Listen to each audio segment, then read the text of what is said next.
Hello everyone, let's start the Harappan civilization या Indus valley civilization. दोनों एक ही हैं। इसमें हम क्या देखेंगे कि डिस्कवरी कैसे हुई, इसकी major sites, time period, culture, political status, मतलब एवरीथिंग इसके अंदर जो जो चीज इंपॉर्टेंट है वो हम सब करेंगे विद PYQ। तो आप पहले ये देखो कि ये कहाँ से निकल के आई, कैसे आई। जो इंडस वैली सिविलाइजेशन है ये भारत की तो सबसे पुरानी सिविलाइजेशन है और दुनिया की सबसे पुरानी अर्बन सिविलाइजेशन में से एक थी क्या है, अभी भी खोजी जा रही है। जो इंडस वैली सिविलाइजेशन है ये आज से लगभग 4500 साल पहले 2400 BC से 1700 BC में एक अर्बन सिविलाइजेशन की तरह एग्जिस्टेंस में थी। और वो दौर ना बार्बरिज्म का था।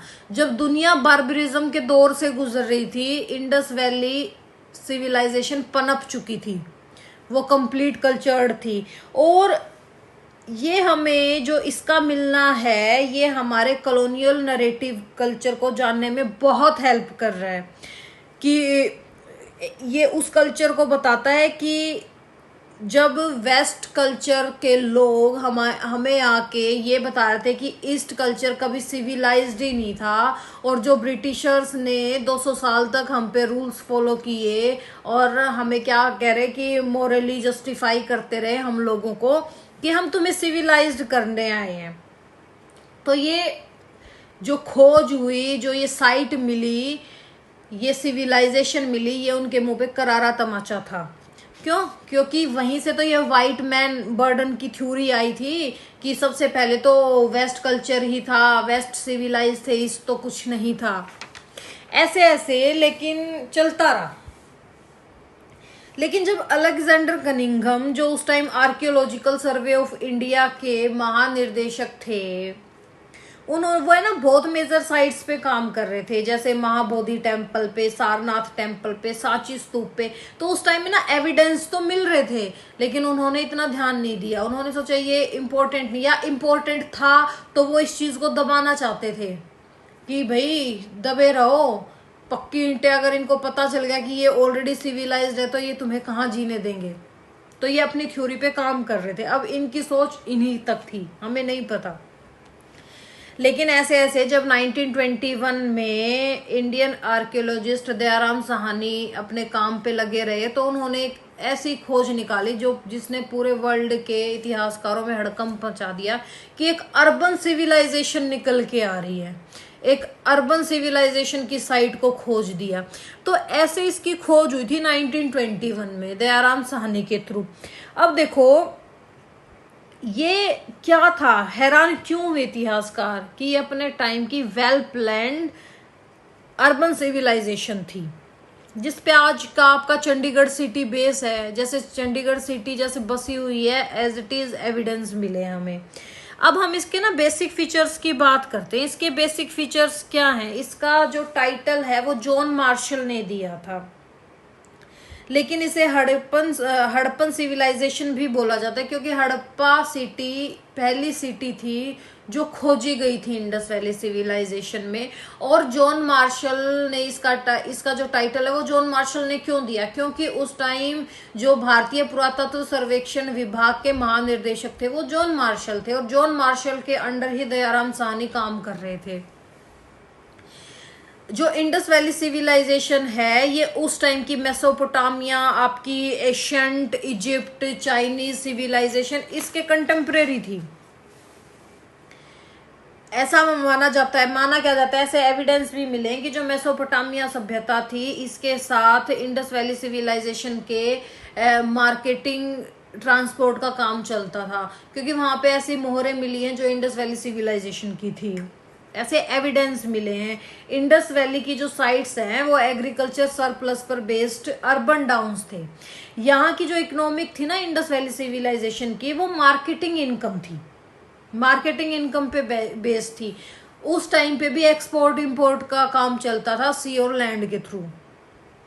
और जो ये आपकी इंडस वैली सिविलाइजेशन है ये प्रोटो हिस्टोरिक सिविलाइजेशन है। देखो प्रोटो हिस्टोरिक नाम क्यों दिया गया है, क्योंकि ना जो इंडस वैली सिविलाइजेशन है, जो आपकी सिंधु घाटी सभ्यता, इसमें जो एविडेंस मिले हैं ना, उनको हम देख के हल्का फुल्का समझ तो गए कि हाँ इस टाइप के लोग थे, ऐसे करते होंगे, अजप्शन है एक, लेकिन हम उसको कंप्लीट उसकी स्क्रिप्ट ना तो पढ़ पाए हैं, ना आज तक उसको कोई पढ़ पाया है, आज तक इसका काम चला हुआ है। इवन है ना 2006 पता नहीं कौन से ईयर में अमेरिका के कुछ जो इतिहासकार है ना, उन्होंने इस पे $8,000 का कुछ इनाम भी दिया है कि जो 50 से ज्यादा स्क्रिप्ट को पढ़ देगा ना और 50 से ज्यादा चीजें खोज देगा, उसको कुछ $8,000 का वो इनाम वगैरह कुछ ऐसा रखा गया है। मेरे को एग्जैक्टली अभी याद नहीं आ रहा, पर ऐसा कुछ है। तो देखिए जो इंडस वैली सिविलाइजेशन है, इसको आद्य ऐतिहासिक काल क्यों कहा गया है, क्योंकि जो प्रोटो हिस्टोरिक पीरियड है, जो आपका आद्य ऐतिहासिक काल है, इसमें एविडेंस तो मिले हैं, उसे पढ़ा नहीं जा चुका है। और जो आपकी प्री हिस्ट्री है, जो आपकी अजप्शन पे ही बेस्ड है कि हाँ इंडिया वो अर्थ कैसे बना, पेंजिया महाद्वीप था, पहले आइस एज आई, फिर पेंजिया द्वीप बना, उस पे फिर उल्का पिंड आके गिर गया, और ऐसे जो भी आपकी चल रही है, ये सिर्फ एक कल्पना है इतिहासकारों की, इस पे कोई एविडेंस नहीं है। तो प्री हिस्टोरिक काल में क्या होता है, इसको प्रागैतिहासिक काल या प्राक ऐतिहासिक पीरियड भी कहते हैं, ये सिर्फ टोटल कल्पनात्मक है। और फिर आपका प्रोटो हिस्टोरिक एज आती है, जहां आपको एविडेंस तो मिले लेकिन आज तक आप उसको पढ़ नहीं पाए हैं। फिर आपका हिस्टोरिक पीरियड जिसमें आपका वैदिक काल भी आ जाता है, ये वो है जहां पे एविडेंस भी मिले और जिनको हम पढ़ भी चुके हैं। अब देखिए हम आगे करते हैं, जो इसकी इंट्रोडक्शन है। इंट्रोडक्शन क्या है कि ये ना मैप से ही देखते हैं।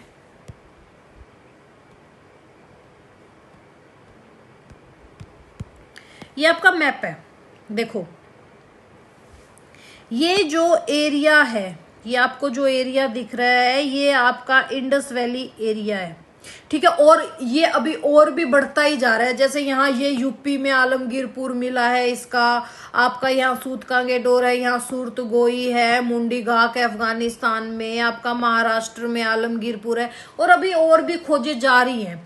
तो ये क्या है, ये 1400 की तो लंबाई पे मिल रहा है और 1600 की चौड़ाई पे आज तक मिल चुका है। लगभग 20 लाख वर्ग किलोमीटर अकॉर्डिंग टू एनसीईआरटी इसका एरिया खोजा जा चुका है।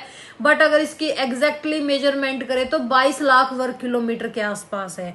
ये आपकी कितनी है, 1400 लंबाई और 1600 किलोमीटर चौड़ाई पे मिल चुका है। और देखो जो इसकी ये वाटर लेवल बाउंड्री है, जो आपकी इंडस वैली सिविलाइजेशन की जलीय बाउंड्री है, ये कितनी है, 1300 किलोमीटर है। ये आपकी हड़प्पन सिविलाइजेशन थी। और देखो ये ना किस शेप में है, ये ट्रायंगुलर शेप में है। ट्रायंगुलर शेप में कैसे है, अभी मैं आपको दिखाती हूँ ट्रायंगुलर शेप में कैसे है।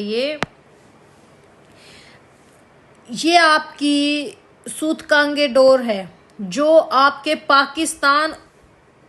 पाकिस्तान और ईरान की बाउंड्री के बलूचिस्तान में है। और ये आपका मांडा है J&K में चिनाब नदी के ऊपर। और ये आपका दाइमाबाद है महाराष्ट्र की गोदावरी नदी के तट पे। और ये आलमगीरपुर है आपका यूपी में यमुना की जो सहायक नदी है, हिंडन नदी। कौन सी नदी, हिंडन नदी। तो देखो ये कुछ इस शेप में मिला है।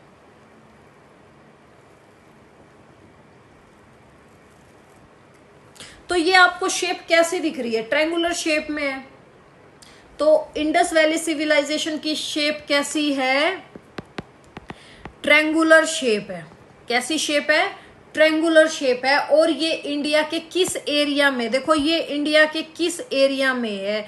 अगर ये इंडिया है तो ये नॉर्थ वेस्ट एरिया में है।